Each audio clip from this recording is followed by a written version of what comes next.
Yes, we're going that way to the park.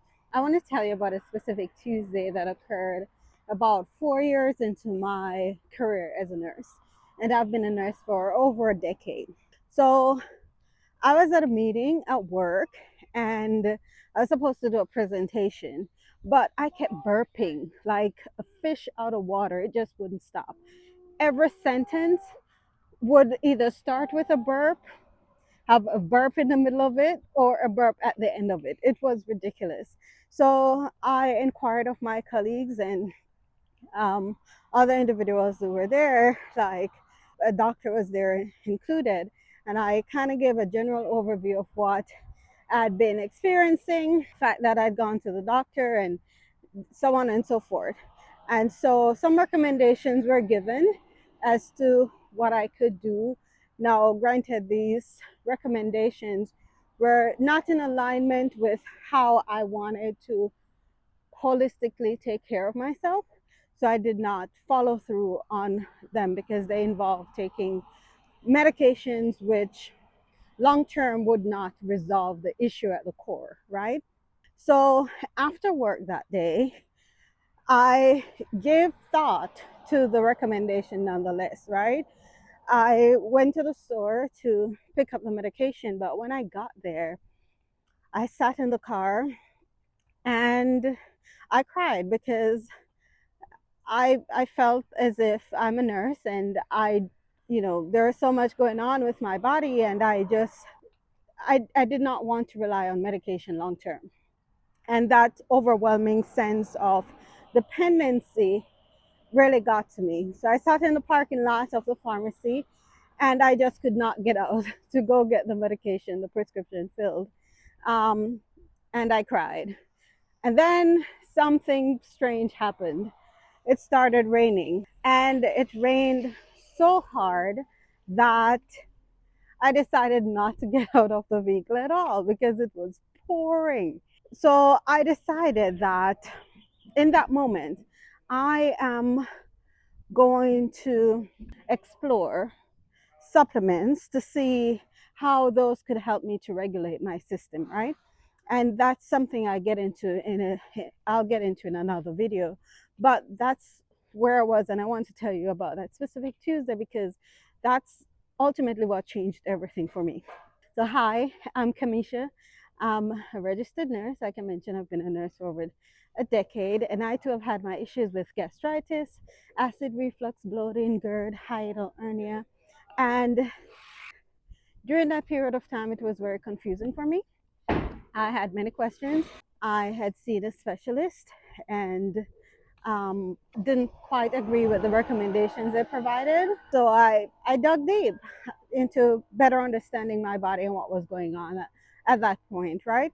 I wanted to bring this information so that if you too are a nurse and a mom and have a hectic life, perhaps this can give you some perspective to help put the pieces together to navigate potentially what you may be going through. So, I am in my postpartum period and I do go for my daily walks.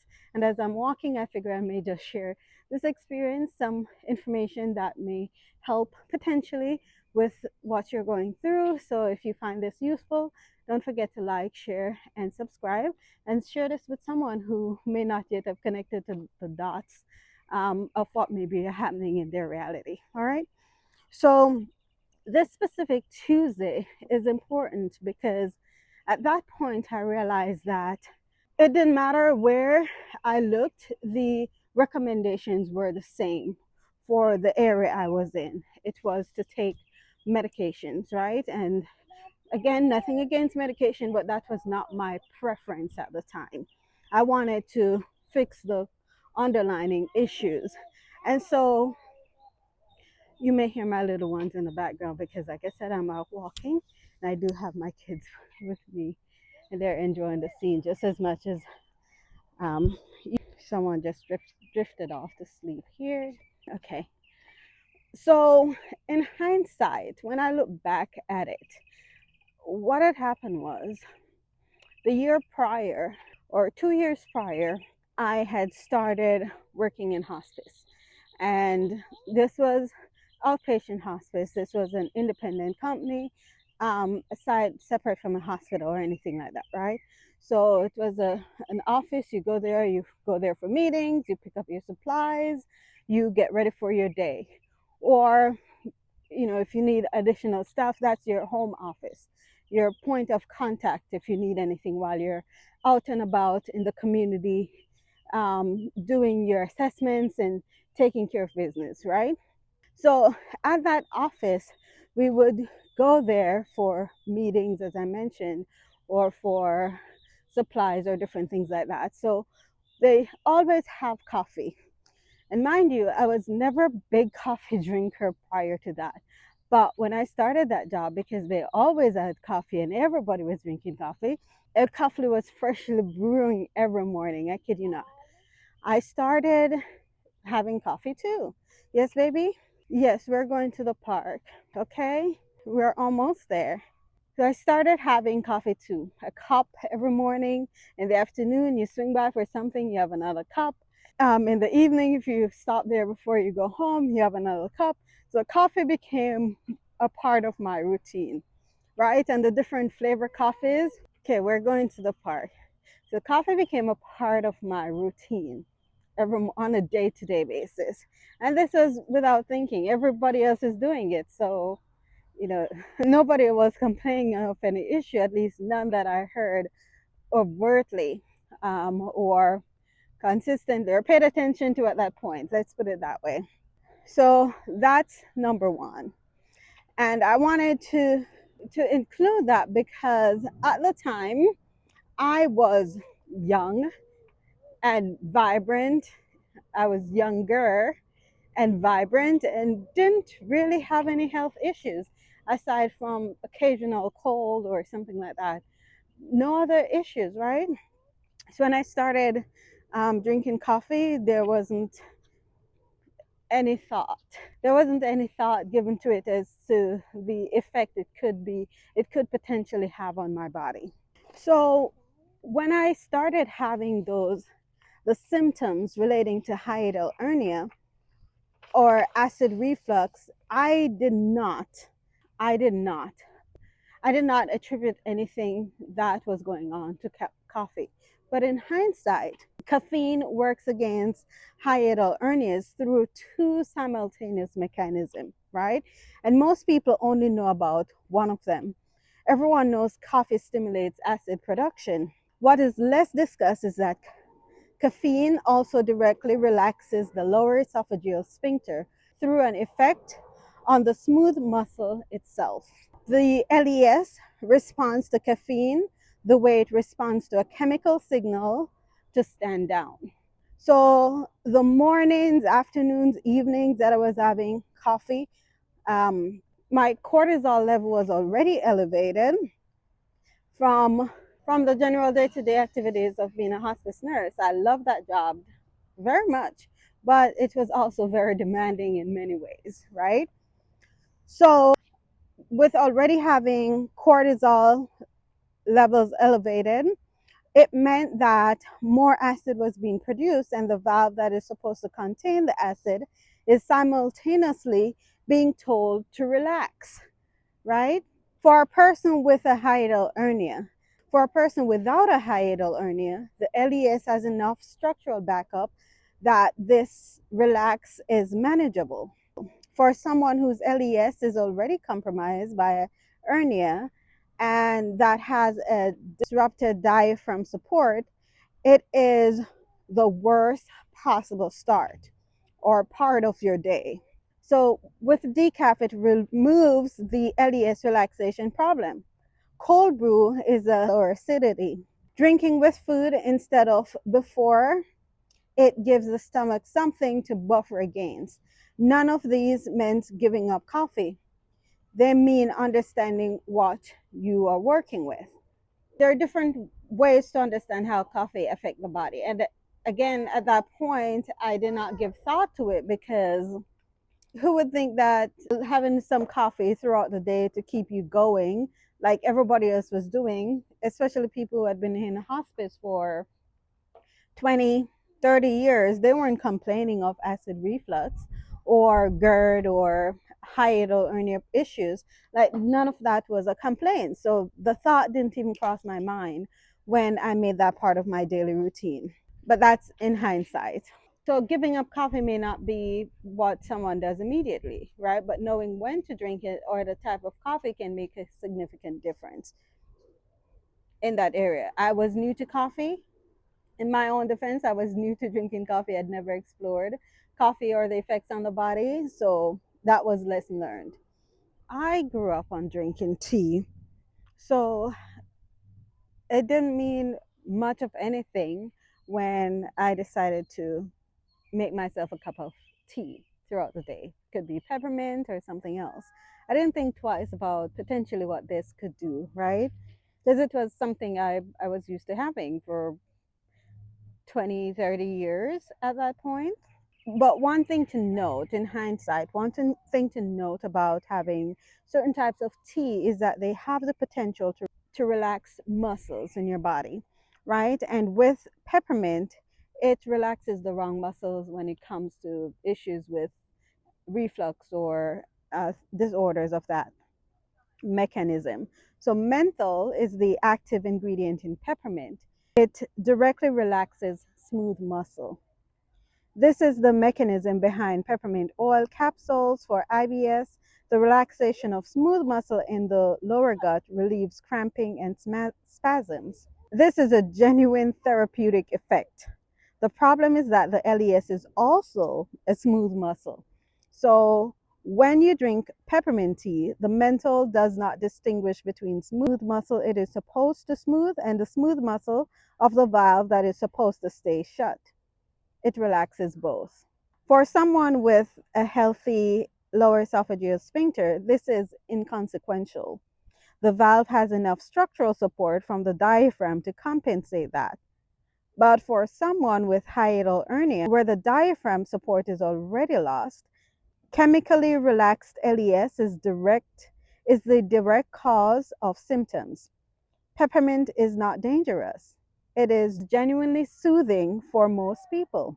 For hiatal hernia specifically, it is one category of digestive remedy that backfires. Ginger tea is genuinely anti-inflammatory, LES neutral, actually soothing, and is a swap that costs nothing. Again, I was used to having tea on a day-to-day basis, right? Growing up, it's just what we do. How we drink tea in our household in the Caribbean every day, you have tea, nothing to think about. But when your body becomes compromised, that's when you have to sit back and think things differently. But at that point, again, mind you, I was fairly healthy, no complaints, no issues of the sort. So that was the last thing that was on my mind, that drinking tea could be compromising my body in any way or affecting my already compromised body, because I didn't know at that point it was compromised. The other thing that I was doing at that point, like I said, I'd been a nurse for about 4 years or so, and I started the habit of having a glass of wine in the evening. I was working in hospice, lovely job, but it had its own stressors, from the lung charting to the different requirements that go into getting someone reevaluated to see if they're appropriate to stay in the system, to new people who are coming in and doing admissions and um, having debts that you have to oversee and all that. Like, it was a lot, right? So having a glass of wine, I didn't think too much of it. You have a glass of wine when you come home, you're unwinding, you've had a long day, you deserve it. You deserve to, after dinner, to have that glass of wine and to just unwind, so to speak. So that too became a part of my regimen. And grant you, I thought I was doing good. I was buying organic wine, right? So who would think beyond that? So no thought beyond that, that it's a organic version. So certainly it must be better than just regular alcoholic beverage, right? Wrong. So again, well deserved after a long day, right? No thought to it, just something to help you unwind. But here's the truth. Alcohol is the most pharmacological direct trigger in the diet for LES dysfunction. It works through three pathways simultaneously. It directly reduces LES smooth muscle tone. It stimulates gastric acid secretion, increasing the volume of acid available to reflux. And it sensitizes the esophageal mucosa, making it more reactive to acid that reaches it. Even one glass of wine is sufficient to measurably lower LES pressure in people with existing reflux. The timing compounds everything. Consuming in the evening with dinner still digesting within 1 or 2 hours of lying down, the LES is relaxed, the stomach is active, and gravity is about to be removed. This is the exact combination that produces the 2 a.m. wake up, the burning that brings you upright in the dark, the reaching for something to help calm that symptom. It's not random. It's a predictable result of a specific physiological chain that begins with the first glass. We know that the stomach takes about 2 to 3 hours to partially empty, right? After a meal. Lying down before that window closes means the stomach is pressing upward against a compromised LES with no gravity barrier. This is the most evidence based and least discussed dietary intervention of GERD management. Meal timing, not eliminating specific foods, stopping the window between eating and lying down from closing too early. The 3 hour rule of finish eating at least 3 hours before lying down becomes significantly important. For someone with a newborn and unpredictable lives, this is hard.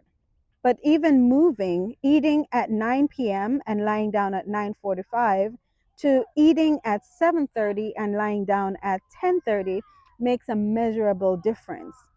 The single change, no food restriction, no expensive supplement, no prescription.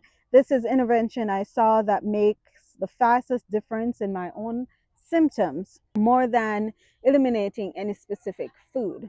So I had to make intentional decisions to have earlier dinners and to be more intentional to allow my foods to digest before going to sleep. So one of the shifts I make was to go plant-based. And with that, plant-based foods typically digest faster than foods that contains high fat animal products, right? So that was something I did for myself to help with the issues I was having. On average, it takes about an hour to two, maybe three, for most plant-based foods to be digested, especially if they're not over processed, versus animal products that I was eating previously that were high in animal fat, but also certain products can take 3, 4, 5, 6 hours to digest depending on what food you're eating, right? So that was something I made a shift in, and I saw a difference in myself by again adjusting my meal hours, but also adjusting the foods.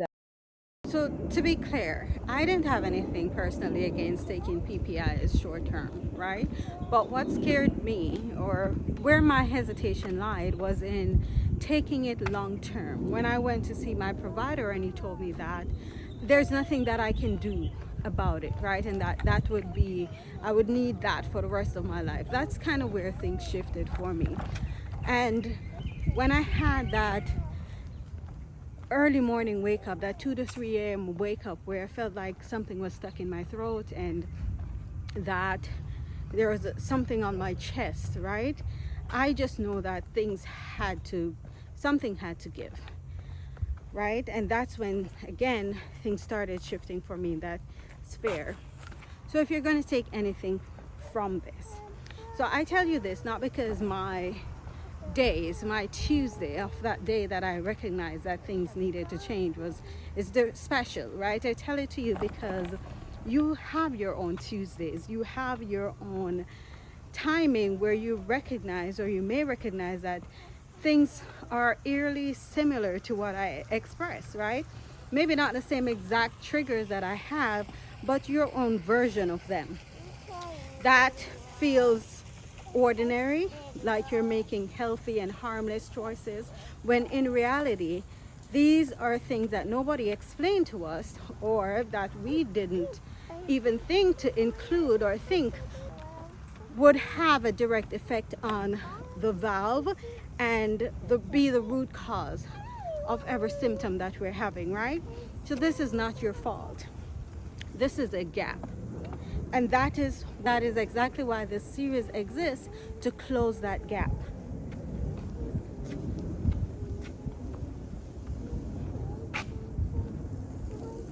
So if you're going to take anything from this episode, just one thing, this is what I'd want for it to be. You are going to recognize that your symptoms are not random. Every symptom has a mechanism, and every mechanism is understandable. And once you understand it, you can start making different choices to support your body, choices that helps you to feel more in control and not miserable when you implement them one by one, to see the difference that it makes on your specific body and your specific trigger conditions that you're having, your specific condition at hand. So the 3 most impactful changes, I would say: move your meal before you lay down. This is not about restricting food. It's not about adding extra costs. It's about being mindful about the highest impact that this one change can have on your nocturnal reflux. If you do drink peppermint tea, consider swapping it for ginger tea. You'll get the same warmth and have the same routine, just with something else. And the other thing I would say is to start a 3-day food diary. Include date, time, foods, the timing of you going to bed, and the symptoms that you experience. This is not about restricting anything. It's about curating a list, your own personal list, that will mean more to you than any generic list that you can get from the internet, okay? So next week we're going to flip the script, and I'm going to be sharing more of the things that I included in my regimen to help to heal my gastric lining, my esophageal lining, and to reduce inflammation in my body. Now, if anything resonated with you from what I shared today, be sure to leave that in the comments. I read all my comments, and your comment may just be the comment I make my next video about. All right, if you haven't already done so, be sure to catch up on episode 1 and 2. Those are on the playlist here, so go ahead and catch up on those, and I'll see you in the next one. Stay blessed, stay tuned.